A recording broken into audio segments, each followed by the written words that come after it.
क्या आईटीसी के शेयरों में कुछ गिरावट आने वाली है? यह सवाल इसलिए पैदा हुआ है क्योंकि आईटीसी की सबसे बड़ी share holder company British American tobacco इसमें अपनी हिस्सेदारी घटाने पर विचार कर रही है। ब्रिटिश अमेरिकन टोबैको संक्षेप में इसे बैट कहते हैं। इसके पास आईटीसी की करीब 29.02% हिस्सेदारी है। मौजूदा बाजार भाव पर इस हिस्सेदारी की कीमत करीब 1,63,000 करोड़ रुपए है। इतने बड़े शेयर होल्डर की ओर से हिस्सेदारी घटाने की खबर से आज 18 दिसंबर को आईटीसी के शेयर काफ़ी दबाव में रहे और 1.5% गिरकर बंद हुए।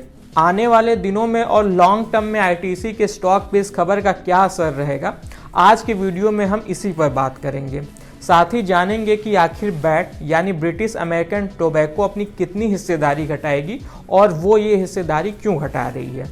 तो आइए वीडियो शुरू करते हैं। नमस्कार, मैं हूं विक्रांत और आप देख रहे हैं मनी कंट्रोल हिंदी।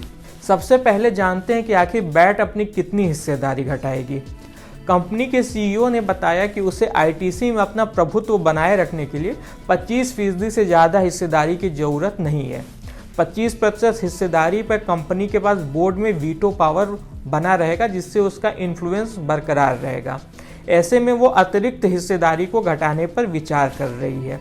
तो इस हिसाब से बैट के पास आईटीसी में भी 29% हिस्सेदारी है। अगर वो 25% हिस्सेदारी रखे और बाकी को बेचे तो इसका मतलब है कि वो करीब 4% हिस्सेदारी बेच सकती है। मौजूदा बाजार भाव पर इस 4% हिस्सेदारी की वैल्यू भी करीब 22,500 करोड़ रुपए आती है। बैट को हिस्सेदारी बेचने का एक फ़ायदा यह है कि वह इस पैसे से अपना कुछ कर्ज कम कर लेगी। दूसरा फ़ायदा यह है कि तंबाकू कंपनी में विदेशी हिस्सेदारी को लेकर भारत में नियम काफ़ी सख्त हैं, तो इस हिस्सेदारी घटने से उसे इन नियमों को भी पूरा करने में मदद मिलेगी। अब आते हैं कि आखिर इस खबर का आईटीसी के स्टॉक पर क्या असर पड़ेगा। बोंजा पोर्टफोलियो के रिसर्च एनालिस्ट ओमकार कामेटकर का कहना है कि इस खबर से शॉर्ट टर्म में मामूली गिरावट देखने को मिल सकती है। जियोजीत फाइनेंशियल के सीनियर वीपी गौरांग शाह भी कामेटकर की बात से सहमत दिखे। उन्होंने भी शॉर्ट टर्म में आईटीसी के स्टॉक में गिरावट की आशंका जताई है। हालांकि उन्होंने साथ में यह भी कहा कि लॉन्ग टर्म के निवेशकों को घबराने की बात नहीं है, क्योंकि इस प्रस्तावित हिस्सेदारी बिक्री का लॉन्ग टर्म में कोई असर पड़ने की उम्मीद नहीं है। उन्होंने कहा कि आईटीसी के लॉन्ग टर्म ग्रोथ की संभावनाएं अभी भी काफ़ी मजबूत हैं।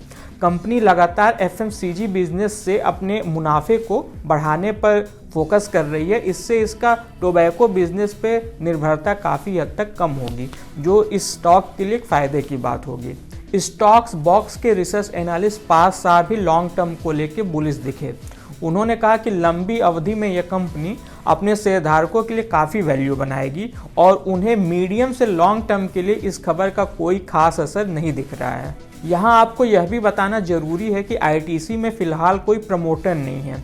इसकी सबसे बड़ी शेयरधारक एफआईआई और डीआईआई हैं।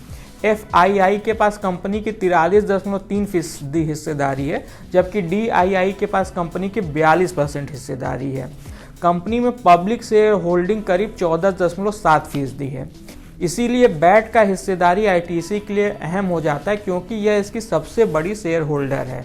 हालांकि गौरांग शाह का कहना है कि आईटीसी के स्टॉक के लिए बड़े इंस्टीट्यूशनल निवेशकों में अभी भी काफ़ी मांग है। ऐसे में यह हिस्सेदारी बिक्री कोई चिंता की बात नहीं है। गौरांग ने कहा कि यह सवाल जरूर हो सकता है कि इतनी बड़ी हिस्सेदारी को कोई एक इंस्टीट्यूशनल निवेशक अकेले खरीदेगा या फिर कई निवेशक मिलकर इसे खरीदेंगे, लेकिन खरीदार मिलने में दिक्कत होगी, ऐसी कोई बात नहीं है। इसका सबसे बड़ा कारण यह है कि आईटीसी का बिजनेस काफ़ी मजबूत है। हालिया कुछ तिमाही में कंपनी के नतीजे भी काफ़ी शानदार रहे हैं और सबसे अहम बात यह है कि इसमें आगे भी ग्रोथ की काफ़ी संभावनाएं बाकी हैं। इस खास वीडियो में बस इतना ही। आपको यह वीडियो कैसा लगा हमें कमेंट कर ज़रूर बताइएगा। जाते जाते हम ये साफ करना चाहेंगे कि इस वीडियो में हमने आपको जो भी राय बताए हैं वो एक्सपर्ट्स की खुद की राय है, न कि मनी कंट्रोल की। स्टॉक्स में निवेश को लेकर कोई भी फैसला करने से पहले हमेशा किसी सर्टिफाइड एक्सपर्ट से ज़रूर सलाह लें।